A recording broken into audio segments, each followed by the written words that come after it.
Você sabe como é que é feito o exame de prevenção ginecológica ou Papa Nicolau? Inclusive, eu quero até começar esse vídeo te fazendo uma pergunta. Como é que é chamado esse exame na sua cidade? Por exemplo, eu moro aqui no Ceará e aqui no Ceará as mulheres falam muito que vão fazer o exame de preventivo. Como é aí na sua cidade? Comenta aqui pra mim que eu quero saber. Mas você sabe como é que é feito? Você sabe que existem dois tipos de coleta, por exemplo? A coleta que é feita na lâmina, que é essa lâmina aqui, e existe esse outro tipo de coleta aqui, que é a coleta em meio líquido, que é onde a gente vai colocar o material aqui nesse potinho que está aqui cheio de líquido. Você sabia que existia essa diferença? E sabe qual é a vantagem que a gente tem sobre uma coleta e a outra? Eu quero te contar tudo aqui nesse vídeo, como é que é feito o seu exame e como é que é feito também, assim, essa coleta e quais são as vantagens, por exemplo, fazer a coleta do Papa Nicolau em meio líquido ao invés de a gente fazer na lâmina. Mas antes da gente iniciar esse vídeo, já compartilha esse vídeo com o maior número de mulheres que você puder compartilhar, porque eu tenho certeza que muitas mulheres vão se beneficiar desse conteúdo. E a gente sabe, né? Quando é assunto da nossa saúde, a gente já compartilha aí com o maior número de pessoas, porque a gente sabe que dica boa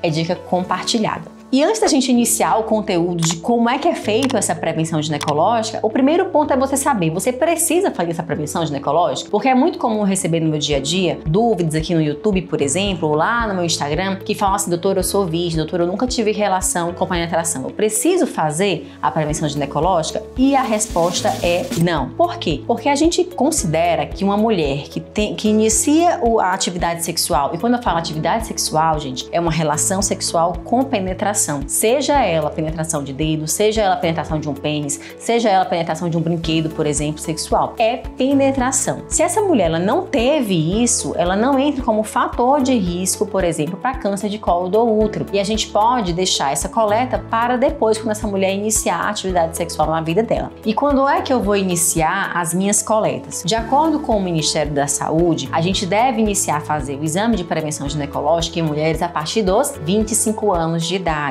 E aí, como é que vai ser iniciada a coleta? Por exemplo, vamos supor que eu tenho 25 anos de idade, eu vou fazer a minha primeira coleta da prevenção ginecológica, ou Papa Nicolau, e aí eu faço a minha primeira coleta. Vamos supor que meu exame deu normal. Eu passo mais um ano, faço uma outra coleta e meu exame deu normal. Depois eu passo mais um ano, faço uma outra coleta e meu exame deu normal. A partir daí, eu não preciso mais fazer, por exemplo, de ano em ano. Eu posso espaçar a cada 2 a 3 anos, por exemplo. Porém, difere um pouco da prática do serviço particular, que muitas vezes no serviço particular a gente não vai fazer só de 2 em 2 anos, por exemplo. A gente faz realmente anualmente, né? Eu vou falar assim por mim, a minha coleta de prevenção ginecológica de forma anual. Então eu gosto de fazer e eu vou. Mas quando sempre a gente fala, por exemplo, em ações de medidas públicas de saúde, a gente tem que entender que quando a gente fala, né, quando o Ministério da Saúde ele diz a partir dos 25 anos a gente vai iniciar e depois a gente pode espaçar, é porque a gente está pegando uma faixa etária de pessoas e são muitas mulheres no Brasil inteiro. A gente está tendo uma medida populacional. E é claro que eles também vão visar a parte do custo financeiro que isso vai ter para o governo, né? Quando a gente fala de políticas públicas de saúde. Então a gente vai coletar esse exame. Quando é que a gente vai ter que finalizar? Porque é uma outra dúvida que surge quando é que eu devo parar de colher meus exames de prevenção ginecológica? E aí também, de acordo com o Ministério da Saúde, se você é uma mulher de 64 anos e as suas últimas 2 prevenções ginecológicas deram normais, você estaria livre do rastreamento de câncer de colo do útero. E aqui, mais uma vez, eu gosto de explicar. Por quê? Porque, claro e evidente que o Ministério da Saúde ele fez uma pesquisa para poder entender se nessa faixa etária acima dos 64 anos a gente tem um alto índice, uma alta incidência ali de câncer de colo do útero. E foi visto que não. Então, o que eles viram? Que essas mulheres, elas podem sair do rastreio. Porém, eu sempre gosto de fazer aqui algumas observações. Essas aqui são as recomendações gerais. Para quê? Para que nós, médicos, a gente consiga seguir ali um rastreamento com as mulheres. Porém, tem algumas diferenças. Por exemplo, a gente percebe hoje em dia que cada vez mais cedo as meninas, elas iniciam a atividade da vida sexual. Então, vamos supor que essa menina, ela começou a vida sexual dela com 14, com 15 anos, por exemplo. Eu vou esperar essa menina completar 25 anos para poder coletar o primeiro exame de prevenção ginecológica? Entendeu? Ou seja, ela passou esse tempo todo descoberta, sem nenhum rastreamento, sem nenhum contato aí com o médico. Então, por isso, né, muitas vezes eu sempre gosto gosto de orientar. Iniciou a vida sexual, a gente já pode sim iniciar também ali as coletas. É importante que a gente inicie. A gente sabe que a incidência de câncer de colo do útero em mulheres jovens é pequena, a gente sabe. Porém, a gente também sabe que essas mulheres cada vez mais expostas à relação sexual e muitas vezes desprotegidas, elas podem ter mais contato, ou contato mais cedo com o vírus do HPV, que pode sim lá na frente desenvolver o câncer de colo do útero. Então, quando a gente fala 25 anos para iniciar, isso não é congelado. Isso daí tudo é muito conversado. Por isso que o ideal é sempre uma consulta aí com o seu médico de confiança, para que ele veja com você o momento ideal para iniciar as coletas de prevenção ginecológica. Uma outra coisa também muito importante é daquela faixa etária que eu falei, a partir dos 64 anos, a mulher estaria livre de coletar o Papa Nicolau. Porém, a gente também consegue perceber hoje em dia um comportamento diferente das mulheres. Eu atendo, por exemplo, muitas mulheres que, ou depois que ficaram viúvas, ou que se divorciaram,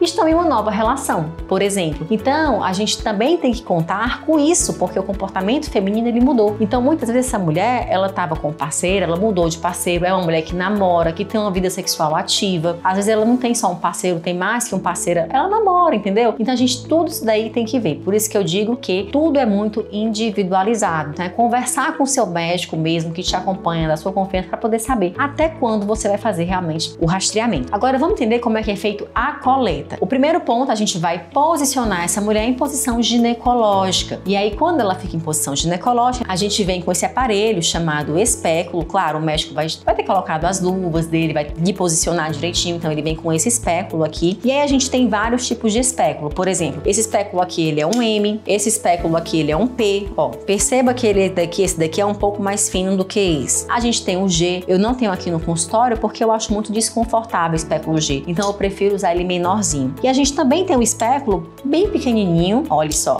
Olha só a diferença, né? Ó, do P para esse daqui, por exemplo, ele é bem fininho mesmo. E eu costumo usar muito esse tipo de espéculo em pacientes que estão ali na pós-menopausa, por exemplo, já estão com muita atrofia do canal vaginal. Se a gente for usar numa mulher pós-menopausada, esse daqui pode machucar o canal vaginal. Então eu sempre gosto de dar o máximo conforto e aí a gente pode escolher aqui o modelo de espéculo. E por que isso, né, doutora? Porque o canal vaginal, ele é um canal que a gente fala virtual. As paredes da vagina anterior e posterior, daqui a vagina, né? Ele não fica assim aberto, ela é fechada. Então as paredes da vagina elas são fechadas. Então eu preciso colocar esse espéculo e abrir. E aí eu vou abrir de modo que aqui dentro eu vou visualizar o colo do útero. Então, por exemplo, eu coloco dentro do canal vaginal e eu afasto as paredes da vagina. Perfeito? Para quê? Para eu conseguir visualizar aqui essa estrutura chamada colo do útero. Uma vez que eu estou com o colo do útero aqui no meu campo de visão, o que eu vou fazer? Eu vou fazer a coleta de células. O exame de Papa Nicolau, ele é um exame para prevenir, é um exame de rastreamento do câncer de colo do útero. E aqui uma coisa importante. Não é um exame, por exemplo, para poder a gente avaliar, ai, doutora, esse corrimento realmente é candidíase, ou então realmente é vaginose. Deixa eu te contar uma coisa, lá no teu exame vai vir uma parte assim, microbiologia. Aquilo dali vem de bônus, mas não é o exame mais específico para a gente avaliar, por exemplo, corrimentos vaginais. Depois eu vou fazer aqui um vídeo para a gente falar um pouco melhor sobre que tipo de exame a gente pode fazer para poder a gente avaliar melhor os corrimentos vaginais. Mas, voltando aqui para a coleta do exame de prevenção ginecológica, que é uma coleta para fazer o rastreamento do câncer de colo do útero, o médico ele tem algumas opções. Ele pode fazer a coleta tanto aqui na lâmina, quanto em meio líquido. E qual é a diferença, doutora, para poder eu entender? Quando eu vou coletar, por exemplo, com a lâmina, eu vou usar tanto essa espátula,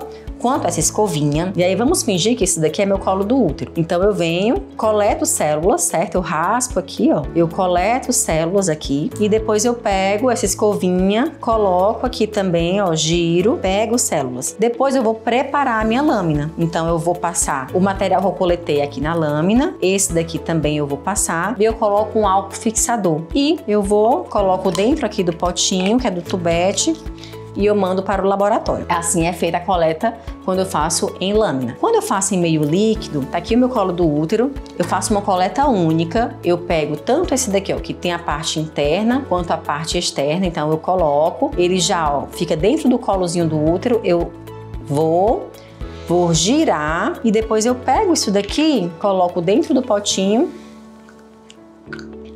E ó, tá vendo? Já saiu a pontinha dele aqui. E todo o material vai para minha análise. Qual é a diferença? Vamos ver se você já percebeu. A diferença é que quando eu faço a coleta em meio líquido, 100% do material ele vai para minha análise. Já quando eu faço a coleta na minha lâmina, não vai 100% do meu material. Vai depender muito do preparo da lâmina. E é por conta disso que muitas vezes a gente tem ali naquela lâmina 30% da amostra, mais ou menos. Então a gente perde muito material. Então nisso daí a gente já veria, por exemplo, vantagem em fazer a coleta do meio líquido. Uma outra diferença também é que a coleta em meio líquido, ela me permite, por exemplo, fazer outros estudos, como por exemplo, o painel de infecções sexualmente transmissíveis. Eu posso solicitar eu faço a mesma amostra, eu posso solicitar Papa Nicolau, eu posso solicitar painel de infecção sexualmente transmissível, onde vou ver tricomonas, clamídia, monococo, por exemplo. Eu posso solicitar também genotipagem de HPV, para poder saber, né, se essa mulher ela tem ou se não tem HPV, a depender da faixa etária, se tal, não está indicado esse exame para você. Assim como também eu posso fazer as genotipagens e os painéis para candidíase, para vulvovaginite. Então esse daqui me daria outras possibilidades, né, de estudo através de uma só coleta. E aí me conta, você já sabia que existe essa diferença nas coletas? Me conta aqui nos comentários que eu quero saber. Se ficou alguma dúvida, já escreve aqui pra mim. Se você não me segue lá no Instagram, vai lá que depois desse vídeo, DRA Roberta Severiano, e a gente vai ficando cada vez mais próximos. E eu te aguardo aí no próximo vídeo. Tchau, tchau!